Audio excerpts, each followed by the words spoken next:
C'est parfois bon de prendre la route, de partir, découvrir de nouvelles cultures, rencontrer des nouvelles personnes.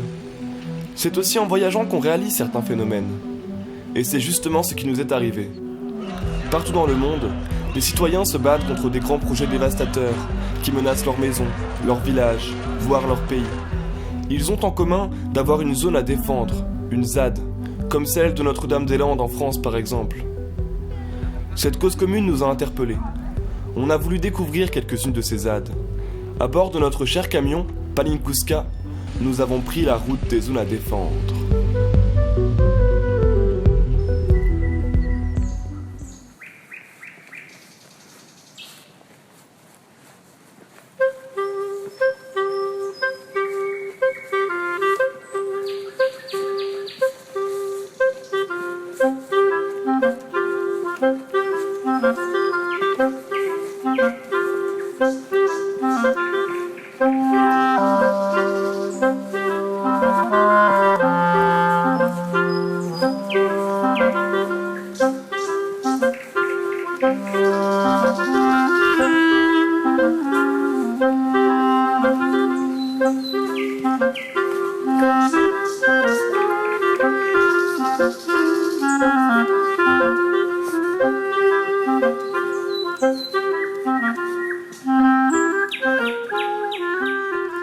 Nous traversons tranquillement la France. Cette fois, les paysages du Midi défilent derrière la vitre.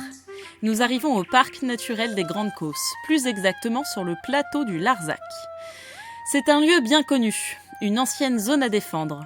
Dans les années 70, des gens arrivaient ici par milliers.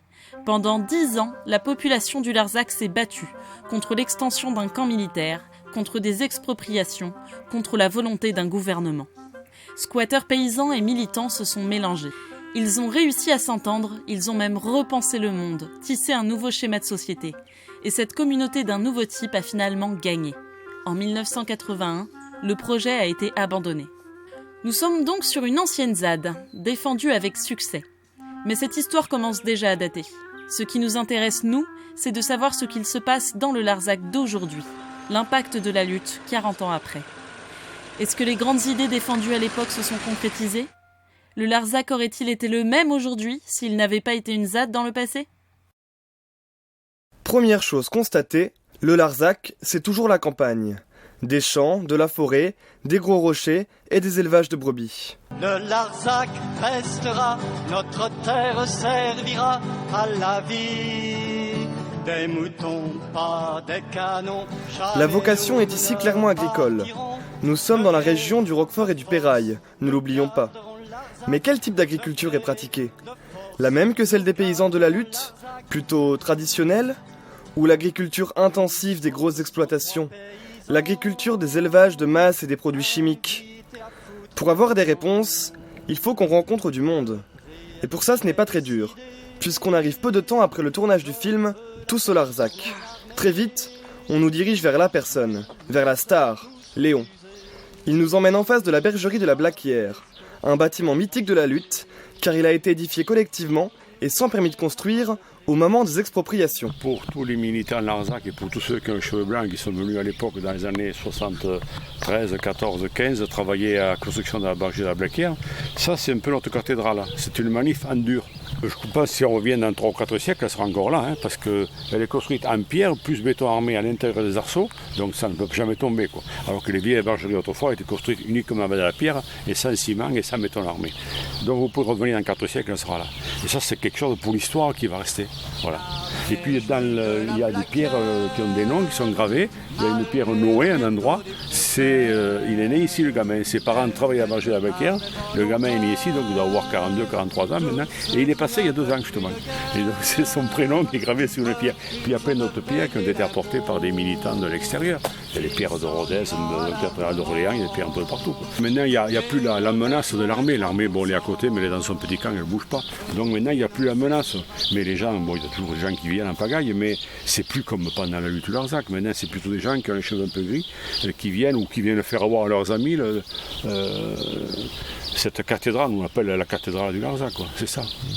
Mais c'est vrai que petit à petit on a vieilli, n'oublions pas que nous parlons de choses il y a 40 ans quand même. C'était notre guerre à nous, ça.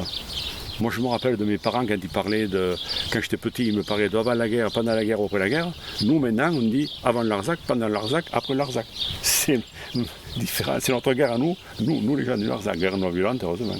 Au niveau agricole, avant tout le monde travaillait pour Roquefort, maintenant il y a encore quelques-uns à Roquefort, mais il y en a plein qui font autre chose. Un des premiers qui a commencé, c'est Christian Quérol avec José Beauvais, lui il faisait du fromage, José. Hors Roquefort, il n'a pas le droit d'entrer dans le système Roquefort, puisqu'il n'y avait pas de production avant dans sa ferme de Roquefort, donc il n'avait pas le droit de produire pour Roquefort. Et moi je me disais, mais faire autre chose du côté Roquefort, il ne va pas arriver à gagner sa croûte, quoi. Et en fait, il a fait du très bon fromage, et puis maintenant il y en a tout plein qui font comme lui, qui font de la viande, du fromage, en vente directe, de la bière, du safran, de la chèvre mohair, du bœuf de plein air, du cochon de plein air, il y a de tout ici maintenant. Et à l'époque, ça n'existait pas. Comme quoi, Larzac a mené un brassage d'idées et a amené cette espèce de production, d'agriculture paysanne, de production à la ferme et de vente à circuit court. Et ce qui permet, avec des petites fermes, que les gens vivent. Voilà. Puis la bio, par exemple. Avant, il n'y avait personne en bio. Maintenant, vous avez, par endroit, il y a presque toutes les fermes. Il n'y en a plus que 2 dans le coin qui ne sont pas en bio ici. Enfin, par endroit, c'est que du bio, quoi, presque. Ce serait donc grâce à ce brassage d'idées que l'agriculture du Larzac se porte aussi bien aujourd'hui. C'est la seule région de France où le nombre d'agriculteurs a augmenté les 30 dernières années. Ils sont 20% de plus que dans les années 70. Et ils sont nombreux à pratiquer une agriculture paysanne, respectueuse de l'environnement. La coopérative fromagère des bergers du Larzac réunit 20 producteurs et possède une petite usine de transformation. De l'élevage des brebis à la vente des fromages, tout se passe par le biais de cette même coopérative. Et la production est toujours plus ou moins traditionnelle. Mais revenons-en à nos moutons. Il y aurait donc un lien entre l'agriculture bien importante du Larzac et la lutte d'il y a 40 ans. Pour Pierre, un ancien de la lutte lui aussi, ce rassemblement historique contre l'extension d'un camp militaire a même créé plus que ça.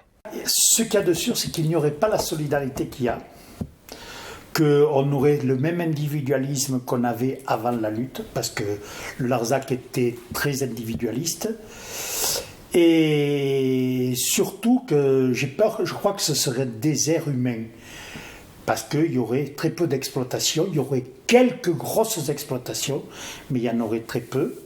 Et donc, ce serait pour moi une catastrophe, parce que la richesse, c'est pas simplement une richesse économique dont on a besoin.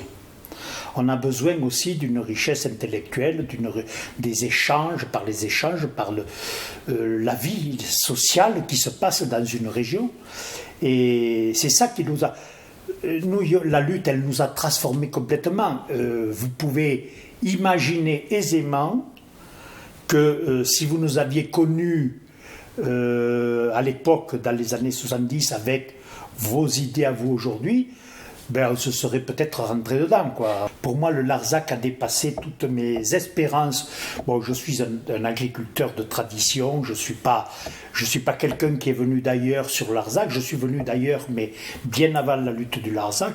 De quoi espéraient les gens au tout début de la lutte? Ils espéraient qu'on les laisse tranquilles vivre.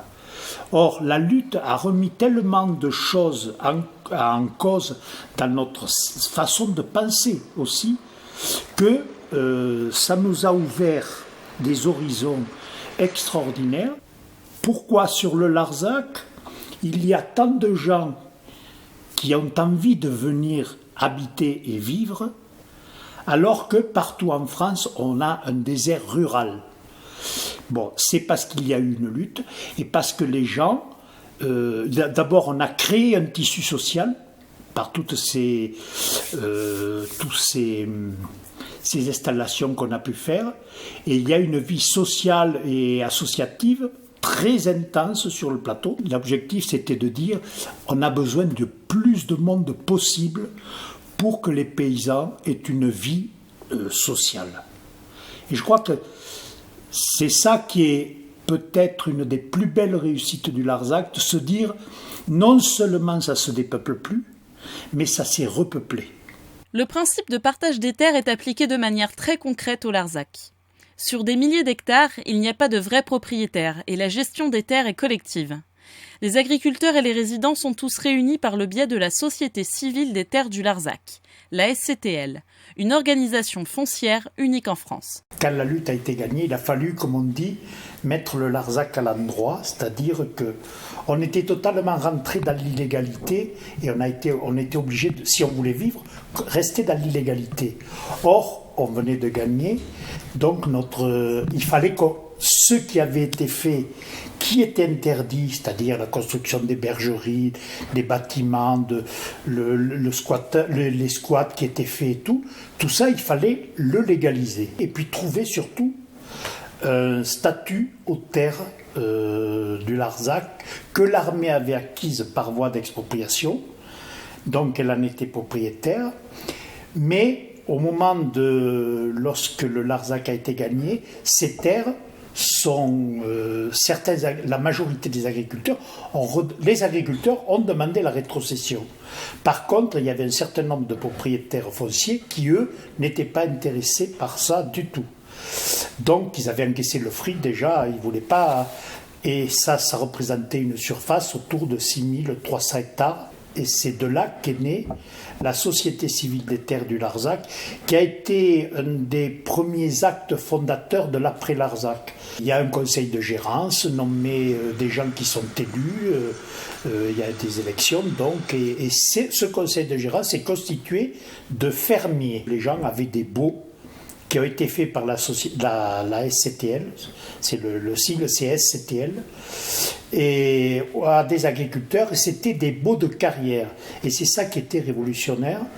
Ce n'était plus des baux au bon vouloir de propriétaires, mais c'était quelque chose qui était très réconfortant pour les agriculteurs, de se dire, je sais que je signe un bail, maintenant, mais que j'en ai jusqu'à l'âge de ma retraite. Et ça, c'est pas rien. C'était une garantie d'emploi et de travail extraordinaire. En France, seulement 0,5% des agriculteurs bénéficient de baux de carrière. C'est pourtant une alternative intéressante. Pouvoir exercer durablement son métier sans avoir besoin d'investir pour être propriétaire. Les agriculteurs du Larzac qui ont ce bail payent simplement un loyer à la SCTL, qui elle-même paye un loyer à l'État. Ce système simplifie également l'installation des nouveaux arrivants. Nous nous trouvons maintenant sur la ferme de la famille Orange, qui s'est installée sur le Larzac il y a seulement quelques années. Par le biais de la SCTL, le couple a repris la ferme de Léon, ainsi que ses brebis. Aujourd'hui, ils semblent plutôt satisfaits de leur choix. C'est une coïncidence, parce qu'on voulait traire des brebis, on cherchait une ferme laitière en brebis, et on n'arrivait pas à trouver. Et Léon, on avait mis une annonce dans le journal de la Confédération paysanne. Léon nous a téléphoné et après on s'est installé et on a repris sa ferme. Donc c'est une coïncidence. Et après, plutôt, on a intégré le Larzac. On l'a intégré après. On n'est pas venu pour le Larzac, on est d'abord venu pour traire des brebis. Quand on a visité, quand même, ça nous a plu aussi. Le paysage, l'ambiance, enfin si ça nous plaisait bien. Par rapport à d'autres régions, on a senti que c'était plus facile de venir s'installer là. L'installation est beaucoup plus aisée parce qu'on n'a pas le poids du foncier, du fait que les terres sont collectives et gérées en autogestion et que c'est des baux de carrière, on est assuré d'aller jusqu'à la retraite. Les fermages ne sont pas élevés, donc les reprises sont assez aisées. Le bail de carrière jusqu'à la retraite, ça permet d'étaler les emprunts plus longtemps. Et Léon, qui était propriétaire privé, nous a fait un bail type Larzac, ce qu'on appelle un bail Larzac, comme la SCTL. Donc c'est un bail de carrière avec un fermage qui est calculé par la SCTL, pareil. Donc, ce qui fait que c'est une installation entre guillemets au point de vue financier assez facile. Ça s'est passé sur une dizaine de mois, on va dire, la transmission. On a commencé à travailler dès qu'on est arrivé avec Léon pour apprendre son métier. Et en novembre, décembre, il a pris sa retraite. Voilà. D'accord. Et après, il nous a laissé libre de faire ce qu'on voulait. Lui, il ne transformait pas. Nous, on avait envie de transformer. Donc on traite et on transforme. Et puis au fil du temps, nous, on vient de Normandie. Donc on a ajouté des vaches pour traire aussi des vaches, quelques vaches, avoir d'autres produits. Et puis on fait des cochons aussi. Ici, beaucoup de paysans ne sont pas fils d'agriculteurs, ne sont pas issus d'ici. Donc ils n'ont pas peur de dire des fois je sais pas ou tiens tu sais pas je viens t'aider. alors qu'un vrai paysan issu depuis des générations, il sait comment il faut faire, donc de toute façon, il a besoin de personne et inversement. Et puis on a eu de la chance aussi, au même moment il y a un voisin là, qui tombait à la retraite, Robert, et qui vient tous les jours. Ouais, on s'est bien entendu, il vient ouais. Tous les 2-3 jours, il passe assez souvent. Il vient, donc il y a une transmission de son savoir. Voilà. Pour les Oranges, le modèle agricole du Larzac est vraiment idéal. Ces méthodes permettent à l'agriculture d'évoluer et d'être pensée différemment. Je trouve que c'est mieux, parce que souvent quand on est propriétaire, on se replie un peu sur ce qu'on a. Là on sait que c'est pas à nous, mais ça ne nous empêche pas de l'embellir et d'être dedans. On sait que aussi on n'a pas le poids de la transmission en tant que propriétaire, on aura la transmission de la ferme à faire, mais on n'a pas le poids des bâtiments, enfin c'est pas un poids pareil, on ne met pas une pression sur les enfants, par exemple souvent les enfants d'agriculteurs ont une pression pour reprendre, là c'est totalement différent, ça peut être des hors-cadres, ça peut être les enfants à Léon qui reprennent, enfin tout est ouvert, comme sur le plateau, toutes les fermes SCTL, c'est ouvert à tous les projets quoi. Non, c'est une liberté plutôt, c'est une liberté. Parce qu'on sait qu'on est de passage, c'est à nous le temps qu'on est dessus, c'est à nous d'en faire quelque chose de bien, mais on sait qu'on est de passage. Moi je trouve ça plutôt bien. Ce qu'on en voit sur le Larzac, c'est que finalement ça a permis d'installer beaucoup de monde quoi, par rapport au reste de l'agriculture française. Parce que comme les fermes sont gérées depuis 30 ans et font la même taille, donc il a fallu que les agriculteurs ils sortent un peu des filières classiques pour pouvoir continuer à vivre. Donc c'est vrai qu'on est beaucoup à travailler en transformation vente directe, c'est beaucoup d'emplois et finalement c'est plus intéressant d'avoir beaucoup d'agriculteurs sur le coin que tous les 30 km. Même pour l'agriculture en général, si, je pense que la gestion collective c'est une voie d'avenir. Ça libère le foncier. Parce qu'acheter le foncier, quand on s'installe, c'est un poids énorme. C'est énorme. Et puis on est quand même sur un plateau où les rendements sont pas élevés, où l'activité agricole est assez dure quand même. Et puis ça pourrait être désertique comme plusieurs régions de France françaises qui sont dans les mêmes conditions pédoclimatiques. Finalement non, il y a beaucoup de monde, on installe, il y a des jeunes, donc ça veut dire qu'il reste quelque chose. Moi je pense que je le vois comme ça. Parce que s'il restait rien, je pense qu'il y aurait eu un désert. Et là, il y a des fermes sur toute la route, avec des jeunes là, qui commencent à reprendre, puisque les anciens s'en vont. Et ça vit, quoi. Ce plateau aride est donc toujours animé d'une véritable vie paysanne, avec des valeurs. Mais que reste-t-il de la militante du Larzac ? Est-ce que les habitants s'engagent à présent dans d'autres combats ? Et qu'en est-il des militants qui sont arrivés pendant la lutte ? Car si beaucoup sont partis, d'autres sont aussi restés. Que font-ils à présent ? Dans ce Larzac, déjà loin de l'ambiance des années 70 ? Cette question, on est venu la poser à Christian. Quand il est arrivé ici, c'était pour se battre contre l'extension du camp militaire.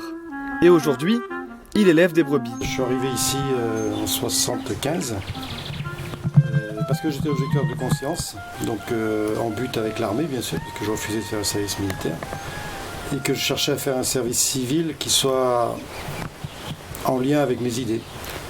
Donc j'ai appris qu'il y avait cette lutte ici et qu'à un moment on a cherché des gens pour aider à rebâtir des fermes qui avaient été occupées par l'armée et puis finalement occupées par des civils, je parle des truelles. Ben, je me suis pointé en vélo à l'époque, parce que j'étais aussi écolo, pour me proposer pour rendre service et pour rester ici, faire mon service civil sauvage, puisque c'était un service civil qui n'était pas agréé par l'État, bien sûr.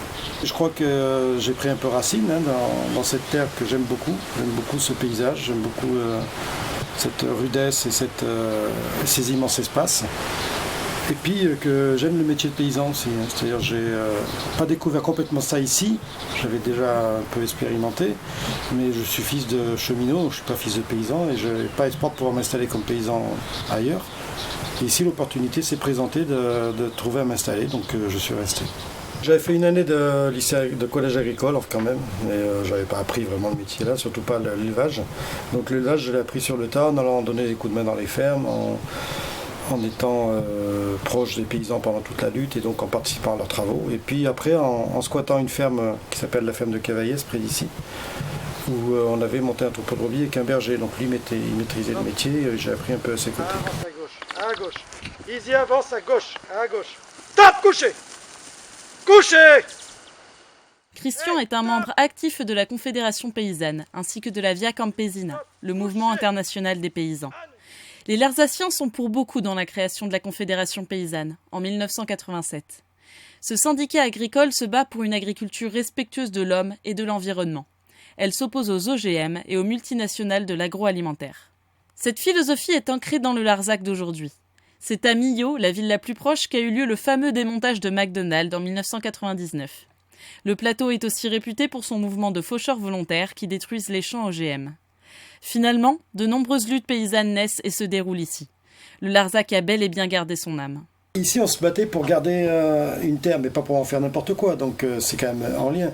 Après, oui, on est parti sur des luttes contre les OGM, par exemple. On a été les premiers, par exemple, à alerter l'ensemble de la société sur ce danger-là, en France, en tout cas. On a détruit un stock de semences à Nérac, dans le Gers, près d'Agen. Eh ben, on était un quart, 50 places de l'Aveyron, plein de paysans. On est rentré dans les locaux de l'industrie semencière qui faisait ça. Et on a mélangé les semences OGM avec d'autres semences, on les a arrosées avec les lances à eau, etc. On a vraiment fait une action très très gonflée, quoi. Et là, c'est parti, la lutte. Puis après, on a été fauchés dans les champs, après on a créé le mouvement des faucheurs volontaires. Mais ça, la première action, je vous parle, c'était en 95 par là. On a été aussi à Tahiti lutter contre les essais nucléaires parce que les Polynésiens avaient besoin de soutien et qu'on avait un lien, le Larzac, avec eux par l'intermédiaire de notre avocat. Donc ça s'est pas fait par hasard. Les Kanaks sont venus beaucoup ici, Djibaou et tout son gouvernement provisoire venaient se reposer au Larzac quand ils faisaient les accords, quand ils traitaient, ils négociaient les accords de Matignon avec Rocard, donc à Matignon. Ils venaient régulièrement en France et quand ils avaient passé une semaine à Paris, ils en avaient marre, ils venaient se reposer sur leur terre du Larzac, comme ils disaient. Parce qu'ils se retrouvaient bien ici, comme ils se trouvaient comme en brousse. Pareil, parce qu'on avait les liens liés avec l'avocat. Et donc ça, c'est des luttes pour moi qui sont pas différentes, quoi. C'est tout ça,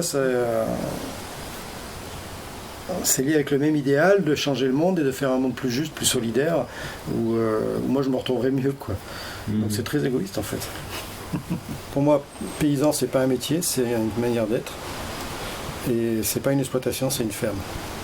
Je n'exploite pas la terre, je la soigne. Je n'exploite pas les animaux, je les fais vivre, je les soigne jusqu'au jour où on est obligé de les sacrifier pour les manger. Mais c'est pas...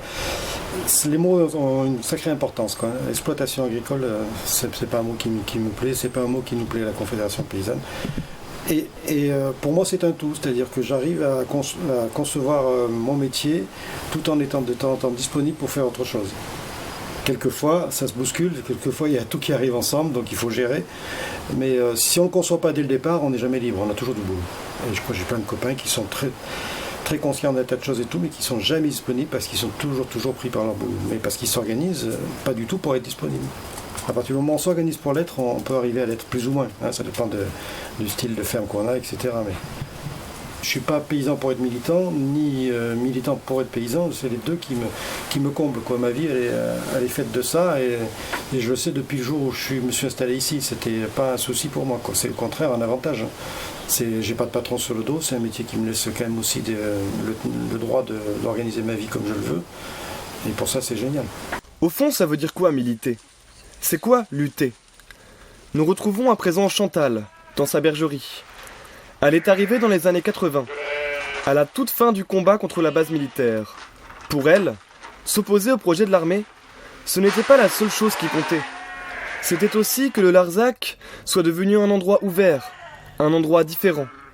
Et rien que le fait d'y aller, dans le contexte de l'époque, c'était déjà un engagement fort. Dans l'ensemble, je peux dire que le Larzac était ouvert à qui voulait l'aider et il l'a prouvé, hein, je veux dire, par tout le monde qui est venu, qui était différent et qui est resté. Le Larzac était tolérant sur beaucoup de choses, quoi. Quand on ramène ça aux années 70 et à la mentalité de l'époque, maintenant que nous on a 50 ans, on se rend compte du chemin qui a été parcouru au niveau des mentalités et des mœurs, parce que quand je dis à mes enfants, moi, quand je suis partie sans être mariée avec un gars à l'époque, mon père il m'a fichu dehors. Donc maintenant, c'est des questions qu'on se pose même pas. On est en couple, on vit comme ça, etc. C'est rentré dans les mœurs. Hein. Mais il y a 30 ans, pas du tout. Hein. Donc rien que ces choses-là, il fallait les encaisser. Cela fait à présent 35 ans que Chantal habite le Larzac. Pour elle, aujourd'hui, lutter passe surtout par une manière de vivre. Ce sont des réalisations concrètes qu'il faut tenir dans la durée. On a passé 30 ans, on n'a plus les mêmes envies, les mêmes besoins que quand on en a 20. Donc moi j'ai l'impression d'avoir renié aucun de mes trucs, de mes engagements du début. Je suis toujours battue pour ce type de société. Après ça prend d'autres formes. Il faut, pour prouver des choses, il suffit pas de les dire et il faut durer. Durer, ça se passe sur des décennies. Donc maintenant que les terres sont sauvées, il faut garder les paysans. C'est pas un truc, on monte pas à la barricade tous les jours. C'est un truc dans la... Il faut durer, et ça veut pas dire... c'est pas de la lutte permanente. Ça veut dire pouvoir faire un bilan dans 40 ans et dire, voilà, ce modèle agricole basé sur, par exemple, cette gestion du foncier, elle est positive pour l'ensemble de la société. Ça m'arrive encore de manifester, oui, bien sûr. Ou par procuration, parce qu'on est 3 et il y en a un qui y va. Mon compagnon, il est faucheur volontaire. Après, sur les gaz de schiste ou à Notre-Dame-des-Landes, on y est allé aussi. Hein, pour la manif de novembre, on y était monté. Oui, on se mobilise là-dessus. Oui, on peut se mobiliser là-dessus. Ça m'a passé un peu quand même. Les manifs et tout ça, c'est pas mon... Enfin, moi, je me lève pas le matin en me disant super, il va y avoir une manif. C'est pas mon... Disons que j'ai d'autres choses à faire dans la vie, quoi. Plein de trucs intéressants à faire. Et je me dis, bon, s'il y a une manif, etc., il faut y aller, on y va. Mais c'est pas mon but, c'est pas mon... c'est pas ce qui me fait marcher, quoi. Moins il y en aura, pour moi, mieux ça sera. Ça veut dire qu'on aura avancé et on n'aura plus besoin d'aller dans des bus, etc., pour dire non, ça on veut pas et ça on veut pas non plus. Ça veut dire qu'on a gagné sur certains trucs. Il y aura toujours des trucs, mais c'est pas mon moteur de vie que de me battre, non. Chantal n'a pas la même manière d'agir que Christian. Une fois la lutte terminée, les gens ont pris des directions différentes, chacun son rythme. Mais les personnes que l'on rencontre ici aspirent tous à un certain type de société, basée sur le respect des autres, de la nature, sur la coopération et la solidarité. Ils sont aussi conscients que le plateau n'aurait pas été sauvé sans les nombreux soutiens venus de l'extérieur, et les habitants veulent aujourd'hui en donner en retour, à travers l'association Larzac Solidarité. Valérie est une des bénévoles. C'était à la suite de la lutte, donc après les années 81, ils ont créé la Fondation Larzac. C'est-à-dire que les gens qui ont animé la lutte se sont rendus compte, évidemment, tous les jours de la lutte, qu'ils avaient reçu d'énormes soutiens de partout. Et c'était créer quelque chose qui puisse répondre, honorer un retour de solidarité, en fait. Donc les statuts de l'association, les objectifs veulent que les gens, les adhérents de l'association Larzac Solidarité, soient à leur tour solidaires de gens, de communautés, de villageois, de personnes en lutte pour l'occupation de leurs terres, mais dans le cadre d'une lutte non violente. Souvent c'est à l'international, hein. On a reçu par exemple plusieurs communautés d'indiennes d'Amérique latine, d'indiennes d'Amazonie, d'indiennes d'Amérique du Nord. Une des plus récentes, c'était il y a quelques années, on a accompagné, donc c'est-à-dire qu'accompagner c'est soit recevoir de l'argent qu'on reverse à ces gens en lutte, soit c'est organiser des soirées débats, des conférences, des stands, etc., des manifs, enfin bref, conscientiser la population sur un problème particulier. Et les derniers en date, ça a été la marche d'Ekta Parishad, les Indiens sans terre en Inde, voilà. Et on avait reçu leur leader, Raja Gopal. Voilà, je me souviens de ça. Il y a 2-3 ans, je pense, du coup, toujours dans cette même lutte, on a fait des actions avec l'association Gandhi International, qui était co-organisateur de la seconde marche des Indiens sans terre pour une réforme agraire. Et puis localement, et c'est marrant de dire ça parce que oui, localement on fait partie du collectif Palestine 12 et pour le coup c'est pas une lutte locale mais on est très très impliqué dans la défense du droit du peuple palestinien. Voilà. Je dirais simplement c'est en termes d'énergie de personnes quoi, c'est-à-dire que les combats se multiplient, hein. Il y a le nucléaire, il y a les OGM, il y a Notre-Dame-des-Landes, il y a ceci, il y a cela et globalement, localement c'est un peu les mêmes gens qui sont partout et comme on peut pas être partout, certains ont choisi de s'impliquer plutôt dans des causes féministes, d'autres dans des causes antinucléaires, etc. Ce qui fait qu'on tient tous à ce que l'Arzac Solidarité existe, quoi. Hein. Mais on le fait vivre, on va dire, au coup par coup. Voilà. Ce qui est durable, c'est le soutien du peuple palestinien et l'implication dans le collectif de soutien aux migrants localement. Et puis après, à l'échelle internationale, voilà, on va répondre si on est sollicité par une communauté. Mais c'est vraiment simplement en termes d'énergie. Voilà, c'est qu'on n'arrive pas à être partout, quoi, comme tout le monde. Même si l'atmosphère s'est beaucoup calmée, l'Arzac Solidarité est encore l'une des preuves qu'ici les gens se mobilisent facilement. Et tout le monde s'accorde là-dessus. La terre militante plus qu'ailleurs, non, mais qui a laissé des traces dans la conscience des gens qui y habitent, ça c'est sûr et certain. Et je pense qu'ici, il y a quand même un tissu qui fait qu'on peut être très très réactif à une sollicitation militante. Il y a une conscientisation quand même indéniable, ça c'est clair. Ça s'organise très très vite ici, dès qu'il se passe quelque chose quelque part, il y a des infos qui circulent, des covoiturages qui sont organisés. Par rapport au gaz de schiste, il y a eu très très très très forte mobilisation, il y a eu une réponse forte qui a été faite aussi sur Notre-Dame-des-Landes. Et les OGM, il y a eu beaucoup d'arrachages qui sont partis d'ici, ça s'organise super vite, moi je trouve ça stupéfiant quoi. Dans un endroit où on n'a pas la DSL et où on habite tous loin les uns des autres, l'info circule à une vitesse, c'est époustouflant. On essaie de bouger un peu et de ne pas être que des anciens combattants. On essaie quand même aussi de participer à la vie actuelle. D'autres se sont engagés en politique. Il y a une dame, maintenant elle est devenue maire de Saint-Barthélemy. José, il était au Parlement européen, etc. Bon, on s'implique aussi dans la vie courante. Les luttes du Larzac d'aujourd'hui ne sont donc pas les mêmes que celles d'hier. Le Larzac n'est pas Notre-Dame-des-Landes, et ce n'est plus une zone à défendre. Oui, ce qui s'est passé ici est très important. C'est un épisode historique, mythique pour certains, porteur d'espoir. Et le film Tous au Larzac a relancé sa popularité. Mais le contraste est fort tout de même, entre le succès de ce documentaire et la tranquillité du Larzac d'aujourd'hui. Ça nous amuse un peu, puis on se dit il faut le faire, tant pis. Le film Larzac, par exemple, nous tombe dessus. Nous, on n'avait pas envie de le faire, on n'avait pas eu l'idée de le faire même. Et puis, il a fallu jouer. On a répondu au réalisateur qui était vachement sympa. Et puis un jour, il nous a dit maintenant, il faut monter à Cannes les marches. Ah bon on n'aurait jamais pensé ça. Au début, on s'est dit on ne va pas monter marche à Cannes. Nous, paysans, mais si, on a mis le petit nom, on y est monté. Bon, alors pourquoi pas. On n'en est pas mort, je veux dire. Maintenant, on joue notre rôle tranquillement. On est du Larzac. Bon, les gens nous ont vu le film. Bon, d'accord. Ils sont contents qu'on ait gagné le Larzac. Bon, on a essayé de jouer le rôle que la vie nous a fait jouer sans l'avoir cherché. On joue notre rôle, mais bon, c'est comme ça. Hein.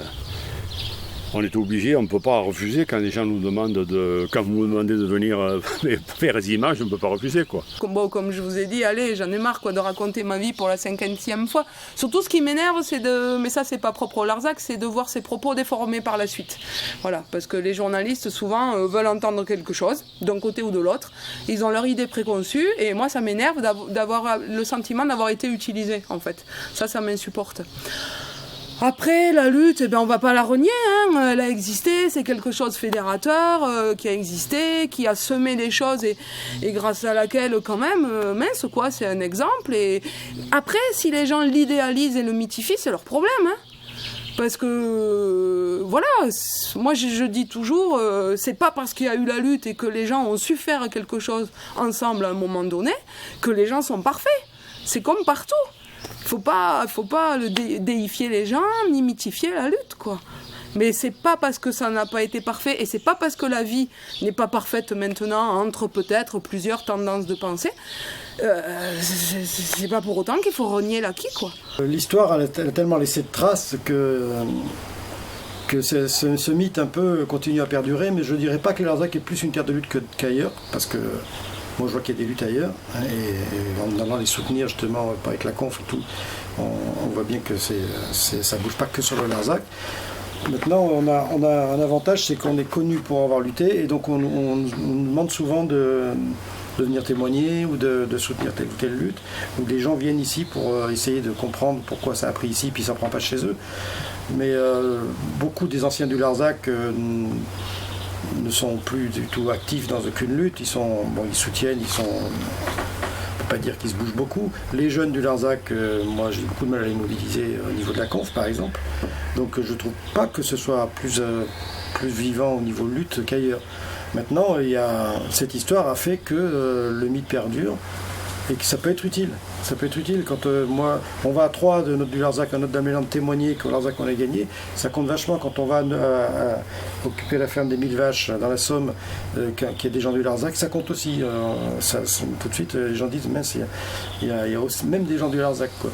Et on s'en sert du mythe, quoi. Mais en même temps, je ne dis pas qu'il y a une énergie militante débordante sur le Larzac, je mentirais, c'est pas vrai. Ça serait négatif de faire croire qu'il y a qu'ici qu'on arrive à se battre, quoi.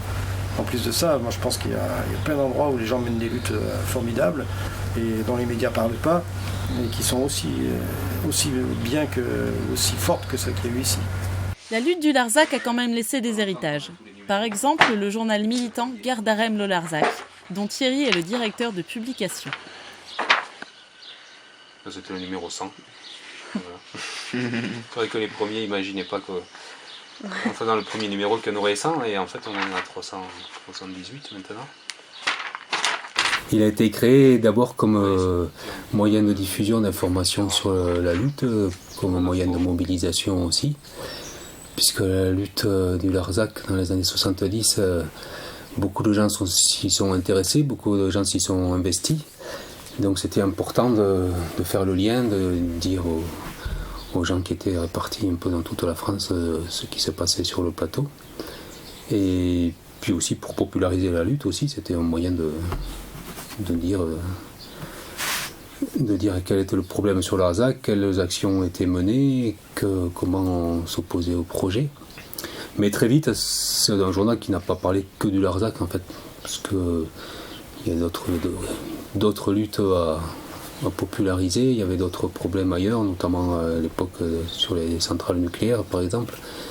Donc pendant la lutte, les gens du Larzac ont été liés avec d'autres militants et donc se sont servis aussi du journal pour répercuter d'autres militances. C'est pas un journal, c'est un journal très particulier parce que c'est un journal local puisqu'il est très enraciné, mais c'est un journal qui est pas lu que localement. On a des abonnés dans tous les départements français et puis quelques-uns au-delà aussi. Et le lectorat en fait est très particulier aussi parce que les gens qui lisent ce journal, c'est des gens qui connaissent ou qui ont vraiment un intérêt pour le Larzac, soit qu'ils y habitaient, soit qu'ils y aient séjourné, soit qu'ils y aient milité. Mais c'est aussi des gens qui ont un intérêt pour d'autres choses que les petits potins du Larzac, parce qu'en fait plus de la moitié du journal c'est plutôt militant et on s'intéresse à des sujets qui débordent très très largement le Larzac. En fait c'est un journal un peu, quand on parle de global et de local, qui fait vraiment l'articulation entre ces deux dimensions. On a aussi des nouveaux lecteurs et notamment dernièrement là on a eu pas mal de nouveaux abonnements avec le film Tous au Larzac de Christian Rouault qui a quand même eu une certaine diffusion et une notoriété. Et donc dans le film on parle un peu de Gardarem. Donc il y a des gens qui ont recréé le lien par ça. Le jour même où il a été diffusé à la télévision, on a eu pas mal de courriels qui sont arrivés de gens qui demandaient, qui seraient abonnés. Petit à petit, nous comprenons mieux ce qu'est le Larzac d'aujourd'hui, comment il s'est construit. Mais l'identité de ce lieu, c'est aussi plusieurs générations qui cohabitent et qui doivent se mettre d'accord sur l'avenir du Larzac. Il y a eu plusieurs vagues d'installation. Il y a celle du début où il n'y avait pas la lutte du Larzac, les pionniers, les Baumes, tout ça, ils ont maintenant 70 ans. Il y a eu la vague d'installation pendant la lutte du Larzac, la vague de José, de Christian, Pierre-Yves, de Boissieu, etc. Tout cela, et il y en a qui sont partis, François Matet, Saint-Sauveur. Tout cela sont venus pendant la lutte du Larzac. Moi, je dirais plus par militantisme que pour être paysans. Ils étaient objecteurs, ils étaient antimilitaristes, ils étaient etc. Et ils ont appris l'agriculture sur le tas. Et ils s'en sont très bien sortis. Puisqu'ils sont restés, ils sont toujours là. Bon. Après 81, se sont installés, quand on a fait l'appel à candidature pour toutes ces fermes, sont arrivés des gens qui voulaient être paysans. Et qui n'étaient pas forcément militants. Et encore d'autres générations vont sûrement voir le jour ici. C'est ce que Chantal espère. Que les nouveaux habitants continuent de faire vivre les idéaux pour lesquels elle s'est battue il y a 35 ans. Moi, je commence à me retourner sur ce que j'ai fait, parce que ça fait 30 ans. Disons qu'on a redonné vie à toutes ces fermes qui étaient promises à la destruction.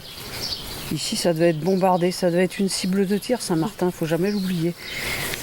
Donc là, ça devrait être un tas de cailloux et il n'y aurait plus rien de cette belle architecture, de ces terres, de ces bergeries là où il y a les bêtes, il n'y aurait plus rien. Donc je me dis ça quand même,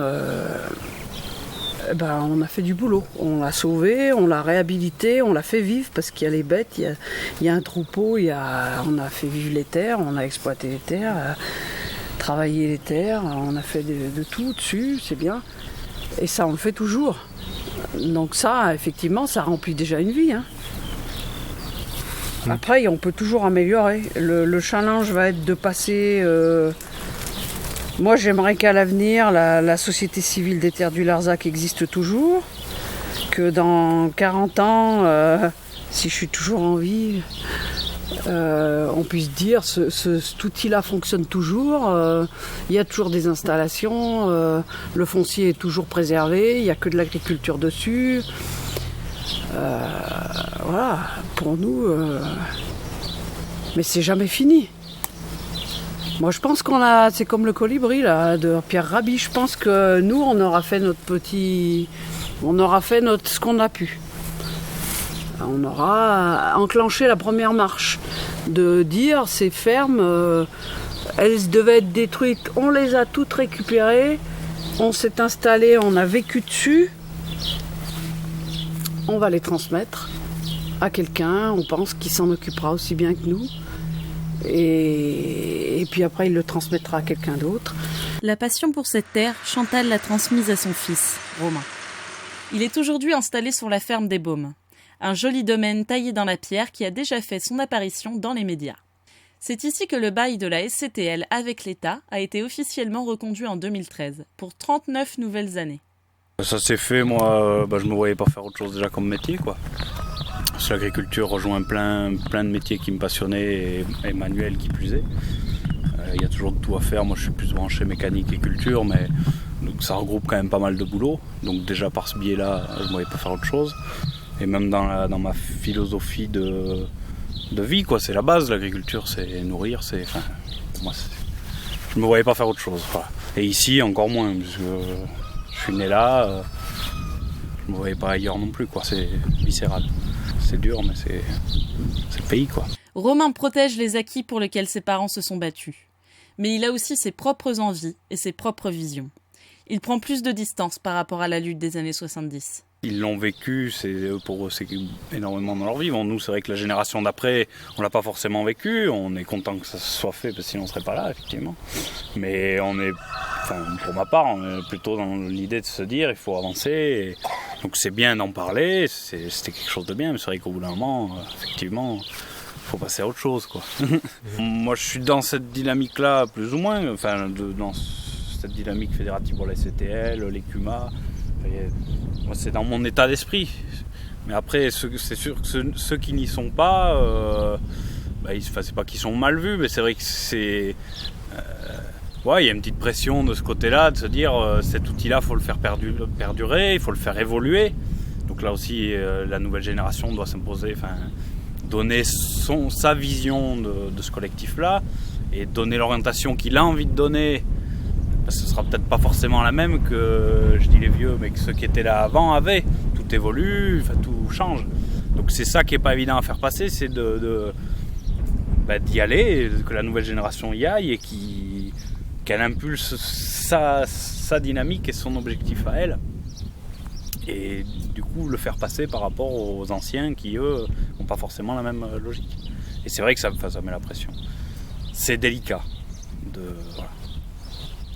Ça clive un peu parce que les anciens sont sur leur vision du système et du collectif et la nouvelle génération n'a peut-être pas forcément la même si elle veut travailler collectivement et faire d'autres choses, mais c'est ça qui n'est pas évident à combiner. Donc ça met peut-être une certaine pression, mais ça reste soft. Oui, j'ai confiance. Oui, la preuve, c'est qu'on a des gens qui s'installent. Après, ils feront pas la même chose que nous, certainement. Comme nous, on n'a pas fait la même chose que les vieux. Quand on est venu, on a fait des trucs qu'ils faisaient pas. Ils disaient, vous mettez des clôtures, vous gardez plus les bêtes, vous les mettez dehors la nuit. Des trucs au niveau de l'élevage. Puis on a fait d'autres trucs. On n'avait pas les mêmes méthodes, les circuits courts, tous ces trucs-là, ils ne le faisaient pas. Tout le monde était à Roquefort, personne sortait de là. Nous, tout ça a été transgressé, a inventé d'autres modèles économiques, collectifs. Et donc ceux qui viendront après nous, ils ne feront pas la même chose que nous. C'est évident. Donc il y aura toujours ce truc de dire... Comme les vieux disaient, ils font pas pareil, est-ce qu'ils vont y arriver? Est-ce qu'ils vont pas tout bousiller ce qu'on avait monté? C'est toujours l'éternel problème générationnel, c'est normal. Ces différences de génération peuvent parfois créer des tensions. Les habitants du Larzac ne sont pas toujours d'accord sur tout. J'ai vécu l'été dernier, je ne sais pas si vous avez entendu parler, un épisode un peu pénible lorsque le ministre est venu pour signer la rallonge du bail pour les terres de l'État. Il y a eu une contre-manifestation contre la venue du ministre, alors que le ministre venait à notre demande, à la demande des paysans. Et on s'est retrouvé donc avec beaucoup d'incompréhension entre ceux qui manifestaient contre la venue du ministre en soutien à Notre-Dame-des-Landes en particulier, et ceux qui avaient dit au ministre de venir parce qu'on était content qu'il nous signe le bail emphytéotique en géant. Je faisais partie de ceux qui pensaient que c'était bien qu'il vienne. Et donc il y a eu une manifestation qui a failli dégénérer à un moment parce que des paysans ont essayé d'aller empêcher les manifestants de barrer la route au ministre. Et donc là, je pense que s'il y avait un lieu où on croise, ces différentes personnes se croisent régulièrement, on aurait pu discuter en amont de tout ça et à faire en sorte qu'on se comprenne les uns les autres. Je ne dis pas qu'il y en a un qui avait raison par rapport à l'autre. Je dis juste que les avis auraient pu être mieux compris. Il n'y aurait pas eu ce blocage qu'il y a eu à un moment où on a été un peu au clash. Donc oui, il y a au bout d'un moment, si on ne se voit pas régulièrement, il y a des incompréhensions qui se font, on ne comprend pas comment vivent telles personnes, on ne sait pas ce qu'ils font, ou alors il y a des suspicions qui sont sur certaines catégories de gens, ou sur certains nouveaux arrivants, etc. Donc un lieu de brassage où on voit les gens et où on peut discuter, ça fait toujours du bien, je pense, quoi. Dès qu'il y a un problème, si on fait un appel, les gens viennent, il n'y a pas de souci, mais il n'y a pas de rencontre hebdomadaire. Par exemple, pendant la lutte, c'était une réunion toutes les semaines, 50-60 personnes à chaque fois. Et avec des gens qui venaient de 20-30 km, puisque ici, c'est les grandes distances. C'est pour ça que la difficulté de se retrouver, c'est qu'il y a déjà beaucoup de distance entre les fermes, et puis il n'y a pas de lieu. Il n'y a pas de lieu... où on sait que si on y va, il y aura 5, 6, 7, 8 personnes, où on pourra soit casser la croûte ensemble, soit faire une partie de cartes, soit passer un moment autour de l'apéro.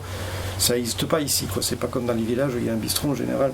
Et même les villages du Larzac, il n'y a plus de bistrot pratiquement. Il n'y a que la cavalerie, il y a des bistrots, mais il y a plein. C'est pas notre tasse de thé, il y a plein d'uniformes, là. Enfin, c'est pas rigolo, quoi. Je trouve qu'on se voit plus assez là. Mais alors, comment se passe l'installation pour ceux qui ne viennent pas travailler la terre ? Est-ce qu'on peut s'intégrer au Larzac quand on n'est pas paysan ? Ça dépend quel profil on a et qu'est-ce qu'on veut faire ici, quoi. C'est vrai qu'il est moins facile de s'intégrer si on n'est pas paysan. Si on n'est pas paysan et si on veut un bout de terre pour s'installer. C'est moins facile que si on est paysan. Donc parce que on a un peu le sentiment en tant que paysan, quand quelqu'un veut s'installer et puis prendre un bout de terre pour faire son lieu de vie, ça va prendre de l'espace agricole. Mais bon, moi je pense que ça c'est une crainte qui est une crainte de tout paysan, mais en même temps, on ne fait pas un pays qu'avec des paysans. Il faut aussi des artisans, il faut aussi des gens qui sont salariés ailleurs, il faut aussi des commerçants, il faut aussi des artistes. On a des artistes qui se sont installés récemment, une compagnie. Et tout ça, ça fait une population, et ça fait un tout. Et je pense que les gens du Larzac en ont pris conscience de ça aussi. Et donc, même si c'est moins facile pour d'autres populations que les paysans, c'est quand même plus facile ici que dans plein d'autres endroits. Peut-on alors dire que le Larzac est resté une terre d'accueil ? En tout cas, des gens s'installent toujours ici, et quelques-uns ne sont pas paysans. Comme Séverine et Élise, 2 musiciennes qui rénovent une maison sur le Larzac. Ensemble, elles ont monté la compagnie du plus petit espace possible. Et elles ont eu la chance de pouvoir s'installer sur un terrain qui appartient à la SCTL. On habitait chez un terrain de quelqu'un qui avait... Ce terrain-là était SCTL, donc c'était par connaissance, etc. Et ensuite, pour la compagnie, on avait besoin d'un lieu. Donc on a créé toutes ces choses-là avec les gens, un atelier fanfare, etc. Donc on a rencontré beaucoup de monde, on fait beaucoup de choses avec les gens d'ici. Et du coup, on avait besoin d'un lieu pour stocker du matériel, pour faire un bureau, pour faire une salle de répétition, pour accueillir des gens qui viennent travailler avec nous. Et c'est pas toujours facile l'hiver sous caravane, etc. Du coup, on a demandé à la SCTL un lieu. On en avait proposé 2 ou 3 que des paysans étaient prêts à nous céder. Ça ne convenait pas à l'ensemble des gérants.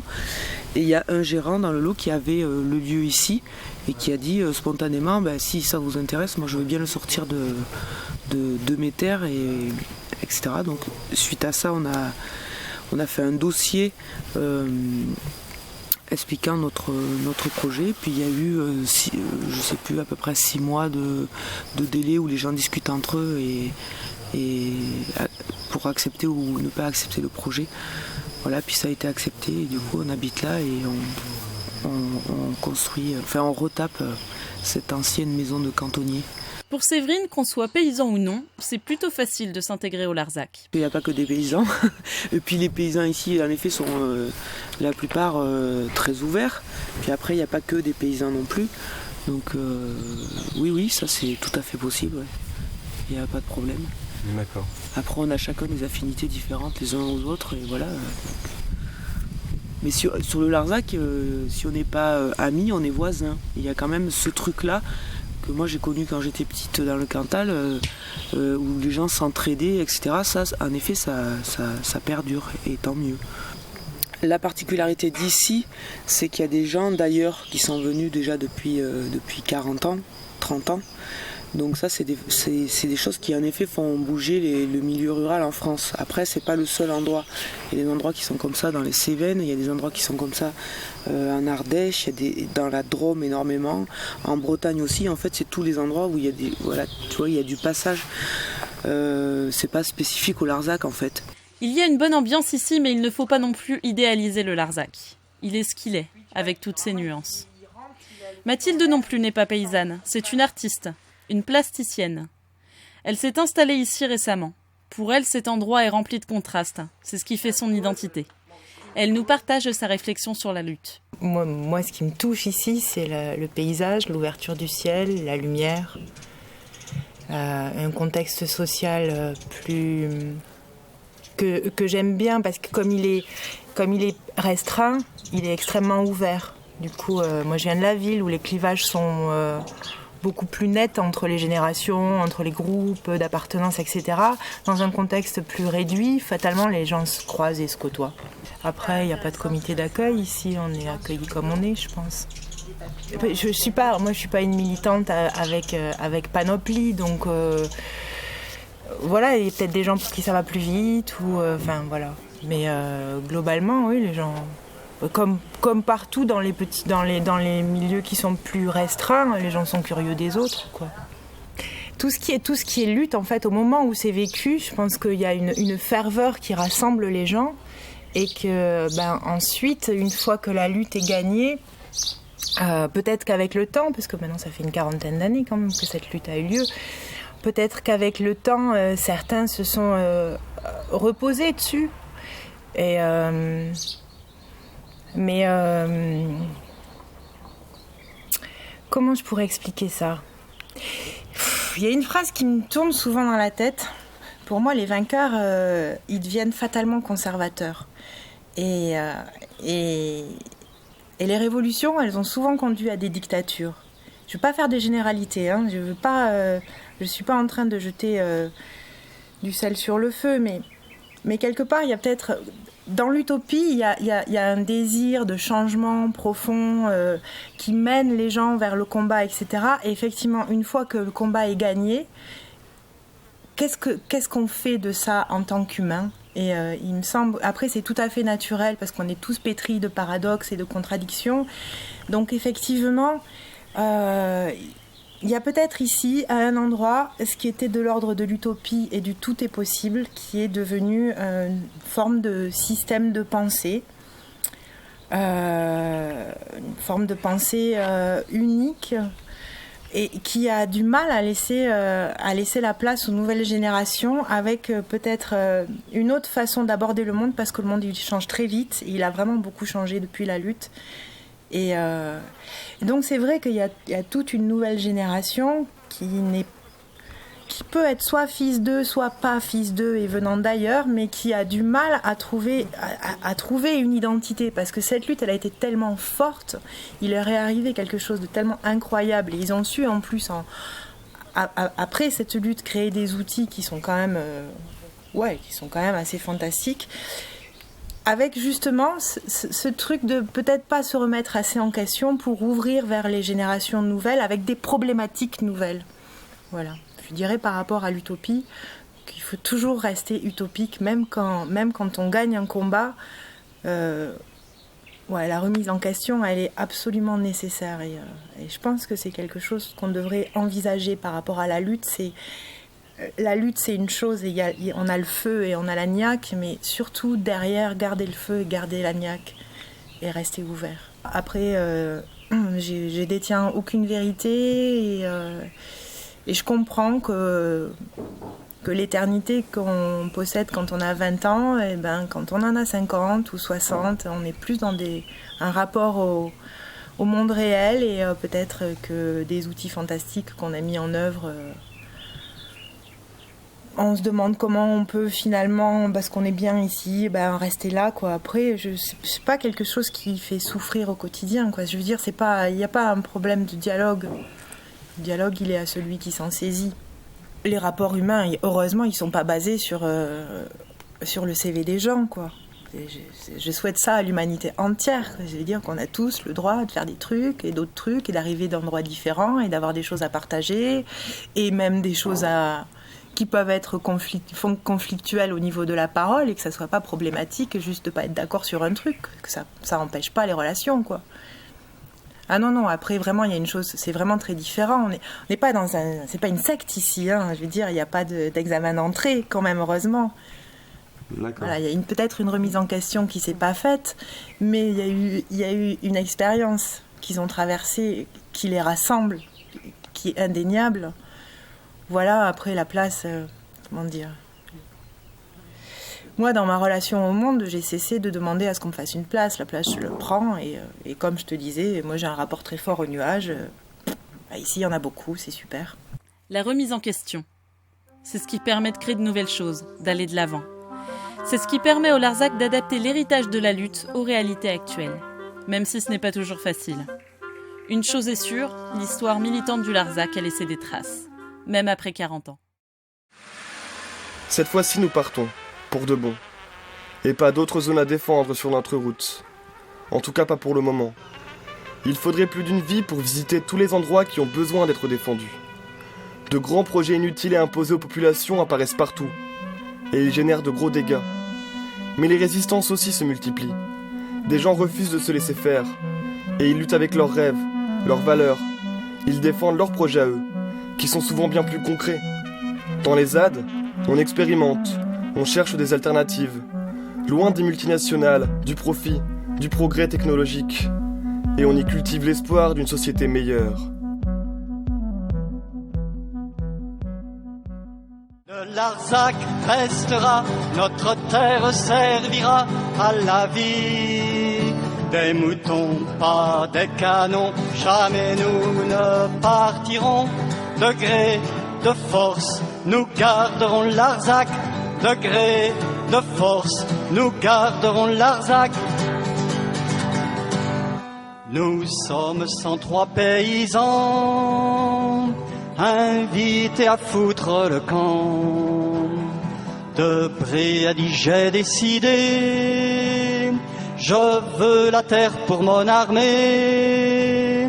Mais nous avons tous refusé, pas question de se faire acheter. Pour nous la terre n'a pas de prix, pour nous la terre est notre vie. Le Larzac restera, notre terre servira à la vie. Des moutons, pas des canons, jamais nous ne partirons. De gré de force, nous garderons Larzac. De gré de force, nous garderons Larzac. Pour le préfet et toute sa clique, nous sommes un objet de mépris. L'enquête d'utilité publique nous a fait marcher sur Paris. Et nous voilà comme aux croisades, 26 tracteurs ont démarré pour le travail et l'agnelage. Certains des nôtres ont dû rester. Le Larzac restera, notre terre servira à la vie. Des moutons, pas des canons, jamais nous ne partirons. De gré de force, nous garderons Larzac. De gré de force, nous garderons Larzac. La bergerie de la Blaquière, malgré le veto du préfet, est faite par des volontaires. Tous ceux qui ne veulent plus de guerre, refusons de payer l'impôt qui s'en ira à l'armement, et reversons les 3% pour financer ce bâtiment. Le Larzac restera, notre terre servira à la vie. Des moutons, pas de canons, jamais nous ne partirons. De gré de force, nous garderons Larzac. De gré de force, nous garderons Larzac.